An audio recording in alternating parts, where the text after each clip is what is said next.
Hello everyone, আমি মৌ। কেমন আছো তোমরা সবাই? আশা করি ভালো আছো, সুস্থ আছো, আর আমরাও ভালো আছি। তো আজকে একটা ভিডিও নিয়ে এসেছি। কয়েকদিন থেকে তো ভিডিও আপলোড করতে পারছি না, এতটাই ব্যস্ত থাকছি ছেলেকে নিয়ে। তো আজকে ভাবলাম একটা ভিডিও করি। তো আজকে আমি রাত্রিবেলায়, এখন 11:30 হবে, তখন আমি বাবুর জন্য ড্রাই ফ্রুটের লাড্ডু বানাচ্ছিলাম।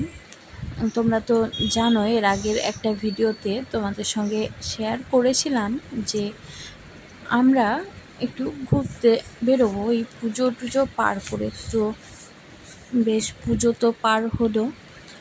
ভেবেছিলাম দুর্গাপুজোর পরেই যাব, কিন্তু যেহেতু তখন গরম থাকে, তো আমরা ঠিক করেছিলাম যে এখন যাব। হালকা ঠান্ডা, দুর্গাপুজো, লক্ষ্মী পুজো, কালী পুজো, ভাইফোঁটা সব পার করে তখন যাব। তো সেই মতো আমাদের সময় তো চলে এসেছে।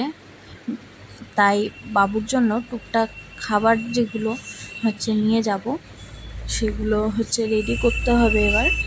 তো কালকে রাত্রে ভাবলাম যে নাড়ুটা বানিয়ে রাখি, কারণ ও জেগে থাকলে তো সারাদিন তো সময় পায় না। ও ঘুমানোর পরে, তখন 11:15 হবে, ঘুমিয়েছিল। আমি আগের থেকে সব কিছু হাতের কাছে রেডি করে রেখেছিলাম। রাখার পরে সেগুলো ভেজে নিয়ে, ঘিয়ে ভেজেছিলাম, ভাজার পরে পেস্ট করে নিয়ে সেগুলো একটু ঠান্ডা করতে দিয়েছিলাম। দিয়ে ওকে ঘুম পাড়িয়েছিলাম। ঘুম পাড়ানোর পর ও ঘুমোচ্ছিল, তখন ওর বাবাও ঘুমিয়ে গেছিলো। আমি তখন বসে বসে ওর লাড্ডুগুলো বানাচ্ছিলাম। কারণ এটা কি বলতো, খুব সুবিধা হয়। এর মধ্যে আমি দিয়েছি বেশ কয়েক রকম বাদাম, যেগুলো আমি ওকে খাওয়াই, আর দিয়েছি খেজুর। সবগুলোকেই আমি ধুয়ে আগে রোদে শুকিয়ে নিয়েছিলাম। তো শুকিয়ে নেওয়ার পরে এই দুদিন থেকে তো রোদ্দুর খুব হচ্ছে না, বৃষ্টি, ওয়েদার খারাপই থাকছে। তো এর আগে মাঝে যে একদিন রোদ করেছিল, আমি রোদটা দেখেই সকাল সকাল ধুয়ে দিয়েছিলাম। আর ছাদে তো দেওয়া যায় না পাখির অত্যাচারে, তো আমি আমার জানালায় তো সারাদিনই রোদ্দুর থাকে কম বেশি, জানালায় থালার উপরে দিয়ে শুকিয়ে নিয়েছিলাম। তারপরে সেগুলোই বানাবো করছি, কিন্তু সময় হচ্ছে না। তো আজকে ফাইনালি একটু সময় বার করে সেগুলো বানিয়ে নিলাম। আর দেখেছো, আমি ভয়েস ওভার দিচ্ছি, তো ও কথা বলবে, ফোনটা হাতের থেকে নেওয়ার চেষ্টা করছে আর ও কথা বলছে। তো যাই হোক, তোমরাও কি তোমাদের বাচ্চাদের এইভাবে খাওয়াও? তোমরা তোমাদের বাচ্চাদের কিভাবে ড্রাই ফ্রুটের লাড্ডু বানিয়ে দাও, কি দাও ওর মধ্যে, সেগুলো চাইলে আমার সঙ্গে শেয়ার করতে পারো। তাহলে কি হবে, আমিও আমার বাবুর জন্য নেক্সট টাইম সেই সব দিয়ে বানাতে পারবো।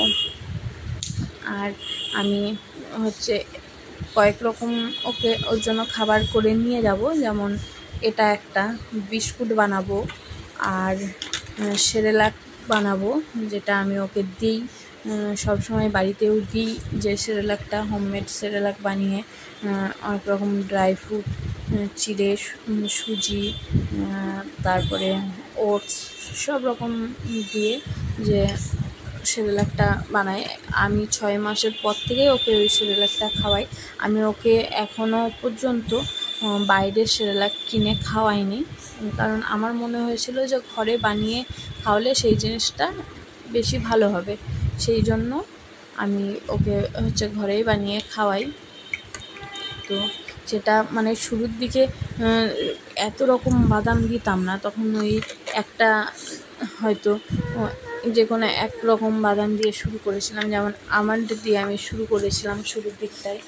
তো সেইভাবে তারপরে যেমন যেমন ও বড় হচ্ছে, সেরকম বাদাম আরও জিনিস আমি অ্যাড করছি। প্রথমে খুব একটা বেশি কিছু দিয়ে আমি শুরু করিনি, কারণ বাচ্চা তো, হজমেরও ব্যাপার থাকে একটা, সেই জন্য।